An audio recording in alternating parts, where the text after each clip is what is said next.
Welcome to Realty Talk, the show that brings together the country's most authoritative and respected property experts. Follow us on all the socials and subscribe for updates and exclusive offers. Realty Talk is powered by realty.com.au, connecting buyers, sellers and agents differently. Hi and welcome to this week's Realty Talk Show, the flagship of the new and expanded Property Hub, your home for property investment insights, inspiration and stories from Australia's top property experts, investors, leaders and analysts, which is all done in collaboration with Apiro Marketing and DM Media, Australia's largest independent podcast network, which is part of Nova FM. I'm Bushy Martin from Know How Property Finance, and we've got another very interesting show in store for you this week. To get things underway, I interviewed Jessica Cannon from Grace Lawyers to discuss your duty of disclosure when it comes to selling a unit. Do you need to disclose a neighbour from hell to potential buyers? Well, you'll be very surprised by the answer. That could prove very costly. Given the considerable risks involved with building a home at the moment, how can you overcome uncontrollable time and cost construction challenges to build more affordable properties? Well, the solution may be found in 3D printed properties, and Ahmed Mahil from Luyten enlightens you on all of the benefits. And to round out the show, my partner in crime, Kevin Turner, jumps back in the chair to interview Sheree Hay from Home AU to help you choose the best selling agent, because the wrong agent could cost you thousands. And before we get into it, make sure you don't miss another episode of Realty Talk by subscribing to Property Hub on your favourite podcast player, where you'll get 2 powerful episodes of both Realty Talk as well as the Get Invested podcast delivered to you each and every week. And make sure that you also sign up on the realty.com.au homepage, where you'll also get a free copy of my award-winning book, Get Invested, just for making the effort. We've got lots to unpack, so let's get on with the show.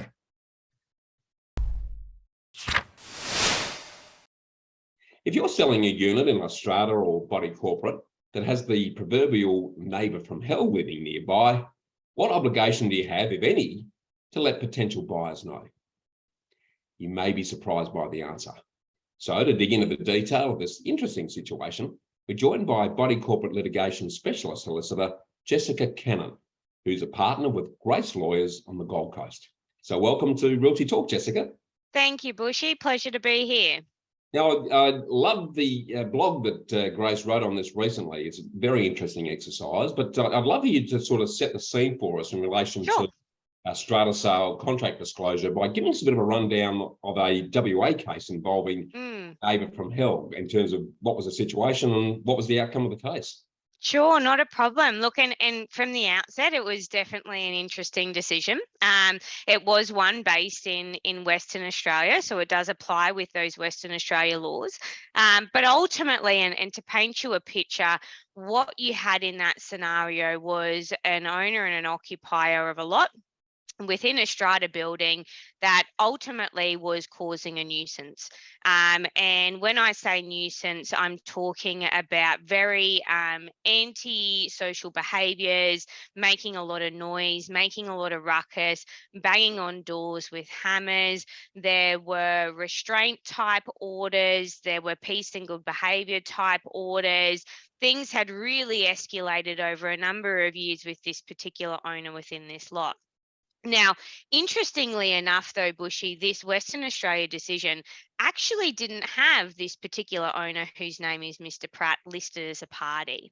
It more so dealt with Lot 6. Now, Lot 6 was the lot that was immediately below Mr. Pratt's lot. And that lot was originally owned by a lady named Sarah.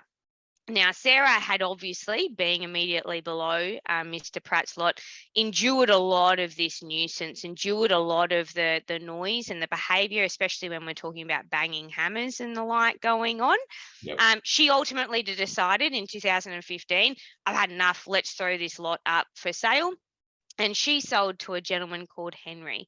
Now, Henry came into the scheme very unbeknownst to him about Mr. Pratt and what the court described as antisocial behaviour. Right. And Henry quickly learned about how Mr. Pratt behaved, how he conducted himself, and immediately thought, hang on a minute, I just purchased a lot. And none of this was disclosed to me in my purchase contract or sale contract. Oh. And I've walked into something thinking this is my new home, this is a great investment, and actually I'm not getting that from this sale. So Henry ultimately decided to file Supreme Court proceedings against Sarah. And the basis of it was that in Western Australia, in WA, sellers have an obligation to disclose any material information which goes to the use and enjoyment of both common property, but also the lot. So what Henry argued to the Supreme Court was ultimately that Sarah, as the seller, failed to disclose to him Mr. Pratt. And here's what the court described: antisocial behaviour, his nuisance, his noise that he was causing. Oh. Now, Henry ultimately asked the court to rescind his contract of sale with Sarah and give him an order of compensation to essentially place him back in the position he would have been if he didn't proceed with this contract. Now, the really, I guess, surprising part of this is twofold. The court did agree, and they did ultimately make the orders in Henry's favour, and they rescinded that contract and they ordered compensation. But more importantly, the courts expressed a real displeasure with the fact that they had two parties ultimately engaging in years of litigation, very costly litigation, about really conduct and behaviour that related to a third party. And it was interesting to see the flow-on effects of a decision like this in an entirely different state to what I operate in, and seeing how you can have that nuisance owner or occupier, as you described it, that neighbour from hell, and seeing that they are not listed as a party to this. They're not the ones that are ultimately having a cause of action or legal recourse brought against them. It's a seller and a buyer that's ultimately having this argument on front of it. So it was very interesting in that sense. It was interesting from the court's perspective in their reasonings to illustrate their dismay, their displeasure with ultimately Mr. Pratt not being listed as a party. But it can show, especially in those WA contracts, the implications of that obligation of a seller to disclose material going to the use and enjoyment of common property, but also the use and enjoyment of a lot. Yeah, very interesting. Well, from a sort of contractual disclosure perspective, then, does a similar obligation apply in Queensland and other states, as you're aware? Sure. Look, in Queensland, not as express as what they have in the WA regulations. It's very interesting as a practitioner, it doesn't operate in WA, that there is that express obligation about disclosing information to the use of common property, but also to the use of the lot.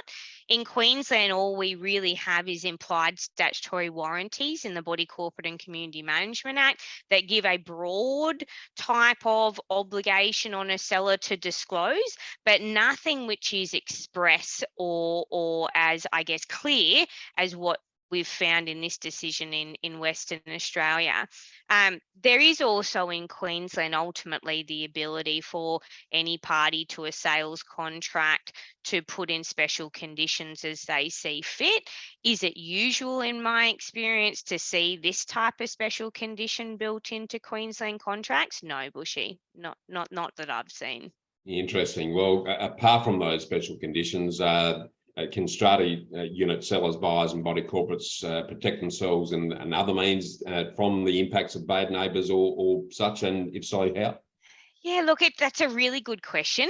From a buyer's perspective, Bushy, I see in Queensland a real underuse of comprehensive body corporate record searches. So there is the ability in Queensland to have a due diligence condition built into your contract of sale.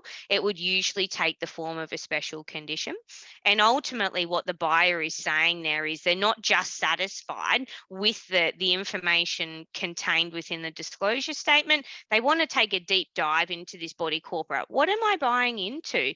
Do I have any nuisance owners? Do I have any building defects? What is it that's beyond the disclosure statement realms? So in Queensland, buyers should utilise that ability, and there's companies out there that will go do a comprehensive body corporate record search, and they will look at about 6 years of minutes. Have we got a caretaking dispute? Have we got a building defects? Are we leaking anywhere? Do we have a functioning committee here?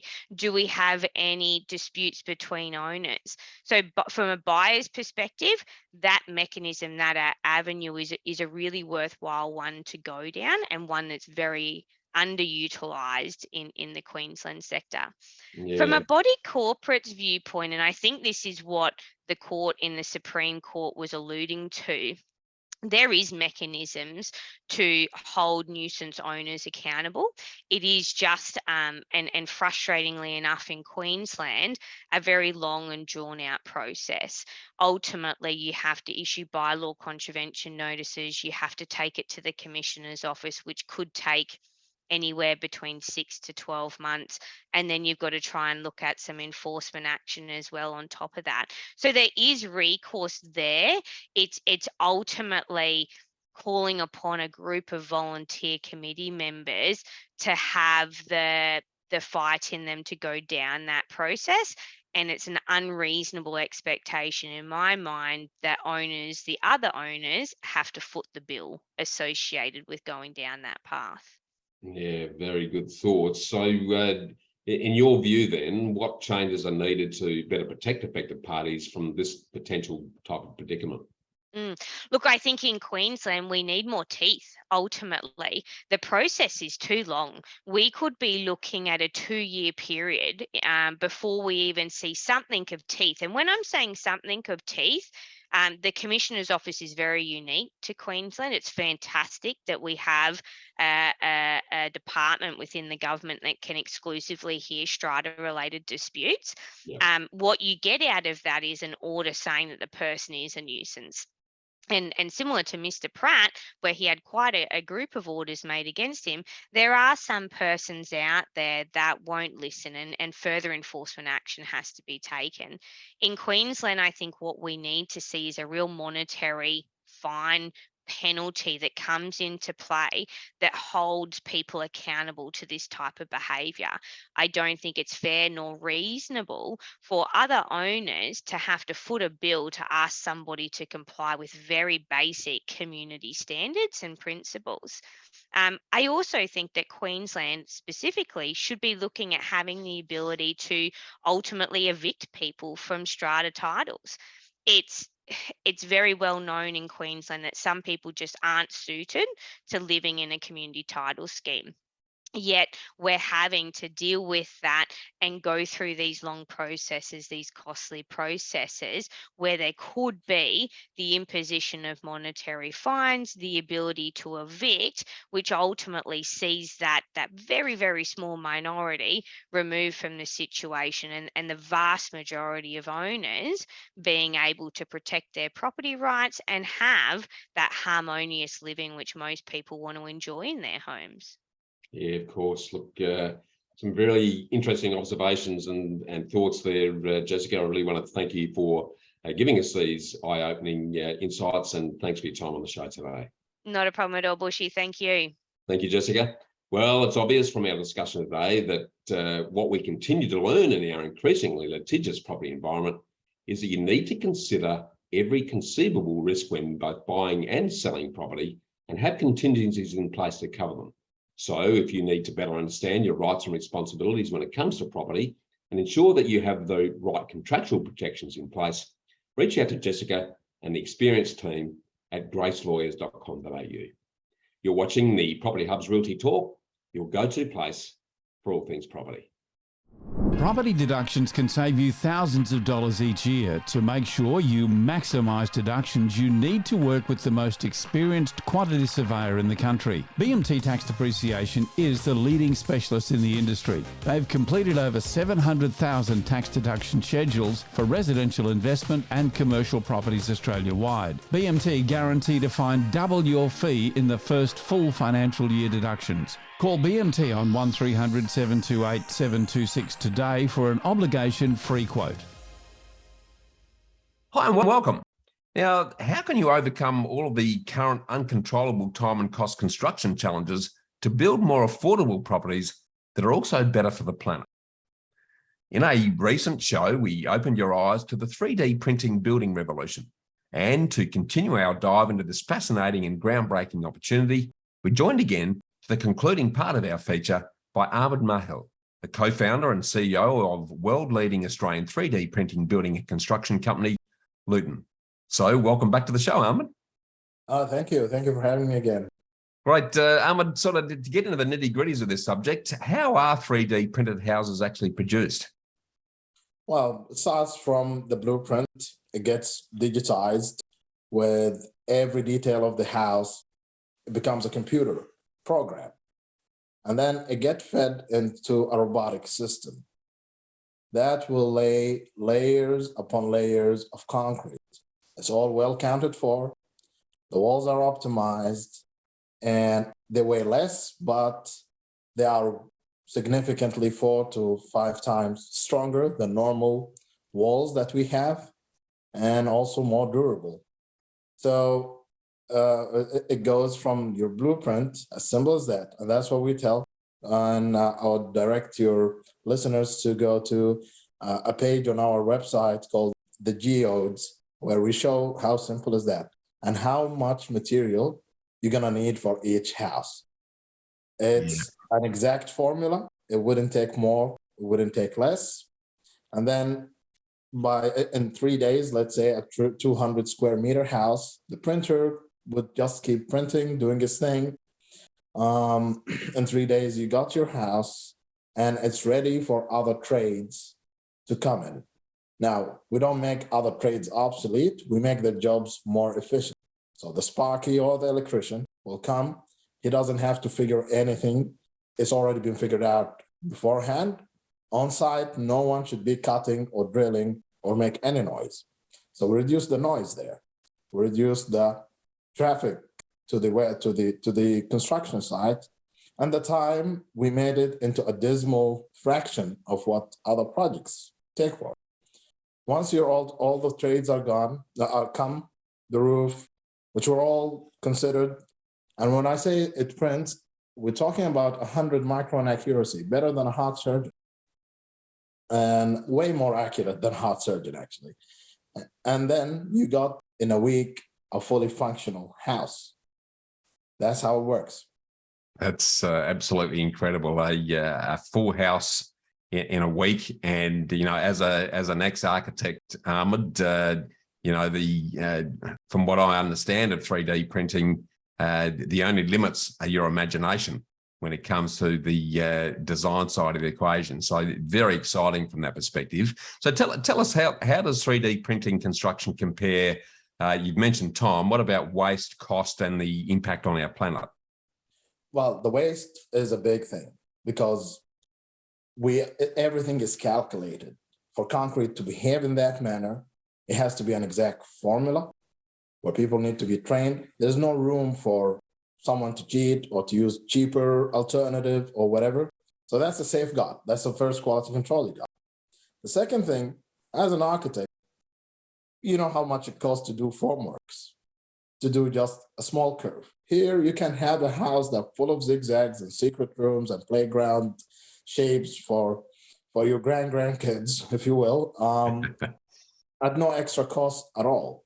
So the same wall behind you, if we were to pour it with normal concrete or brick and mortar, let's say if I could tell it's 2.1, 2.3 meters wide and 3 high. So we would say 6 tons at least. When we 3D printed, we make it stronger, like it has been ballistically tested, by the way.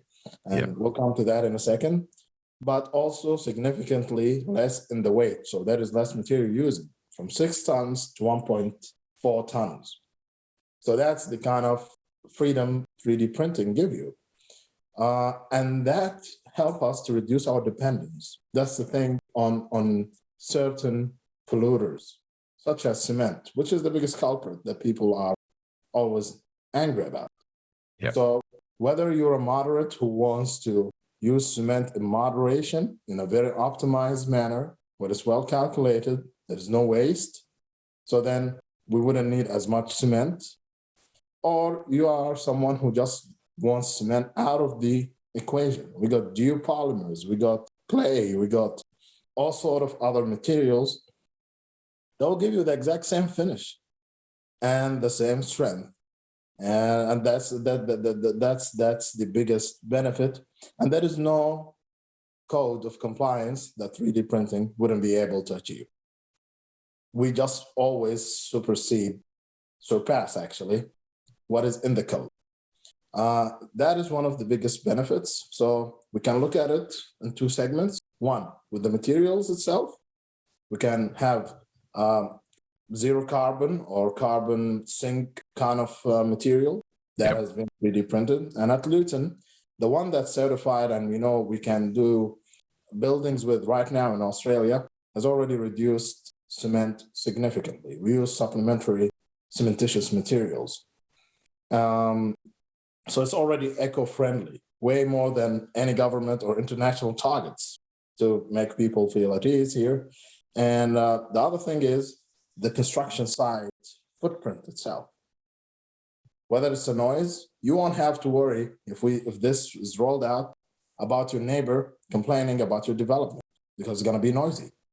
When you see the printer doing the job day and night without any noise, there is no need for hammers or and all kind of other noise that generated by traditional construction sites. The trades will work in smoothly, and they don't have to spend longer time. So these are major benefits. So to the planet as well, 3D printing help us, because it's not just about housing and residential. We're talking infrastructure. Imagine the price cuts to the infrastructure projects. And they are the biggest culprit, by the way, when it comes to cement. It's not the residential housing. It will help us also to print certain shapes to basically control the damage we've done to the planet. Like when we go with the barrier reef, we can build certain shapes. There are some initial results that shows that helps the reef to kind of regenerate and stop the bleaching, for example. And this has been tried in multiple countries now. So the benefits, and here's the thing, because it's from nature, I think we haven't even scratched the surface of the benefits from this. You want to see who's the first 3D printer? Look at any cocoon, how the cocoon came about, layer by layer. And that's the whole thing here.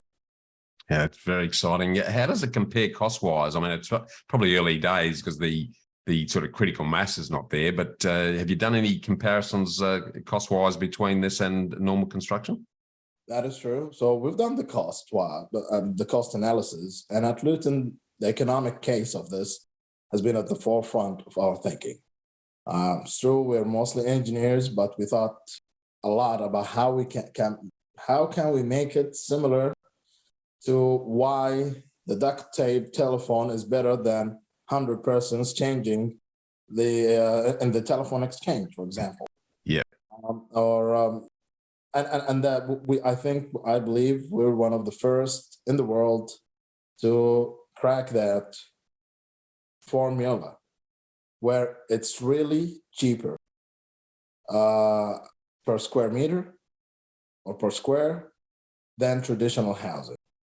Now, that's speaking of when we do just the bones of the house. But as we know, the house has more to it than just the bones of it.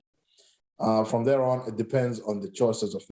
But I'll say up to 70%, we can reduce it. I'm sure folks in the Northern Territory, West Australia, South Australia, saw the numbers, and they know that's why we're getting these projects. They know that this is going to happen.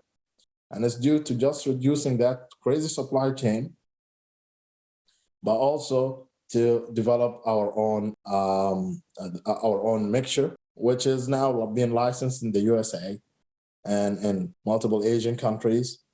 They recognize that we do things better here. Being Australia-made has a big value overseas. People know what that means. Yeah, I totally agree. Yeah, it's really exciting from where I sit, Ahmed, because we've got the likes of the NT government getting on board. The sort of the isolated housing and Indigenous communities. This sort of option is just going to be groundbreaking and life-changing as far as that goes. So look, I really want to thank you again for opening our eyes to this very innovative construction opportunity, Ahmed, and thanks again for joining us on the show today. Appreciate it. Pleasure to be with you. Thank you. Thanks, Ahmed. Well, it just goes to show that where there's a will, there's always a better way. So if 3D printed construction has captured your interest and you want to know more, reach out to Ahmed and his team at Luyten3D.com. That's Luyten 3D.com. Stay with us for more here on Realty Talk. Successful property investment is a game of finance. Do you have the right team and the right game plan? Realty Talk is brought to you by Know How Property. More than mortgage brokers, Bushy Martin and his team of investment architects set you up with a sustainable strategy structured to lower your costs, tax, risk and stress while increasing your capacity for growth. Know How has helped over 1,900 homeowners and investors secure more than $800 million in property wealth. So get set to live more, work less, and live your legacy. Want to know how to invest in your freedom? Visit knowhowproperty.com.au. When it comes time to sell a property, most people consider the most important decision that they need to make is the list price, or how to market it, or maybe the method of sale, whether it should be auction or private treaty. Well, if that's what you think, I have to tell you, you're wrong. These decisions need to be made, of course, but the first and most important decision is the agent that you're going to employ. Choose the wrong agent and it could cost you thousands of dollars. So what sort of agent do you really need? Well, let's ask one of Melbourne's leading real estate agents, Mornington Peninsula-based Sheree Hay. Sheree, welcome to the show. Good morning, Kevin. How are you? I'm very well, thank you. Hey, the market's definitely cooling, as I sort of indicated in the open there, and agents no doubt having to work a little bit harder than they used to. So in that environment, Sheree, what are you seeing? What are the dangers for sellers when that happens? So, yeah, you're correct in that the buyers are really earning their money these days. We're out of the gold rush of that period of, COVID, where everything was flying and, deals were just landing in our lap. So what I'm finding is because, the limited number of buyers or the decrease of buyers has occurred, and, you might only have 2 or 3 genuine buyers in that mix. So what I find is agents are taking that first offer and then, running to the vendor and, advising them for them to take it. And they're basing it on the change in the market. My opinion on the market is, yes, the market has shifted, but I feel the only thing that has predominantly changed is the volume of buyers that are coming. And now that there is a little bit more stock on the market and there's more choice, buyers are no longer paying $200 and $300 over the asking prices, which is what we experienced on the peninsula. So has the market dropped 20% like everybody's predicting and the media are suggesting? Maybe, but maybe not. And I think that, obviously as negotiators, it's still our job to negotiate the highest possible price, not just the first offer that we get. Yeah, it's a really interesting dilemma, and I'll dig a little bit deeper on that, but it's interesting to hear you say the dynamics of the market and how they've changed. I do recall the time when, we'd have an open home and there'd be absolutely no buyers, and it becomes really difficult to have 2 or 3. In some ways, it's not as strong as it used to be, but it's still a bit of a luxury. Hey, can I just ask you, Sheree, the next point? Of course, most people only ever sell or buy a property once or twice in their lifetime, so it's not something that they're used to doing. But as agents, you're doing this all the time. It's something you become very used to and very comfortable with. So how does a seller know that the advice they're getting is the right advice? Because they've got to take advice from someone. Well, look, Kevin, the truth is you don't. As a home seller, as a vendor, how do you know? Well, actually, you don't until you use them, because at the end of the day, we're salespeople. We're going to fly you to the moon and back. We're going to get you $1 million and we're going to do it for free. So I guess, the caution in that for a vendor is to really, when you're interviewing that person, there's a few questions that I say to a lot of my vendors, even if they don't choose me, and that is, when you're interviewing somebody, obviously we're salespeople. We're going to make everything smell like roses. That's what we're paid to do, to paint pictures. But when they're sitting in your lounge room, the few things that I would ask them to ask themselves is, do I feel like I can work with this person? Do I feel like, I like them? And because you're going to be working very closely together during the process of the campaign. And most importantly, do I feel that I can trust this person? Do I feel that this person actually has my best interest at heart? And what I mean by that is, yes, we are in a changing market and many different opinions of that change. The buyer's been educated to believe that they hold all the trump cards, where in actual fact the vendor still does. So when the chips are turned, is that agent going to have your best interest at heart and fight for every last dollar for you?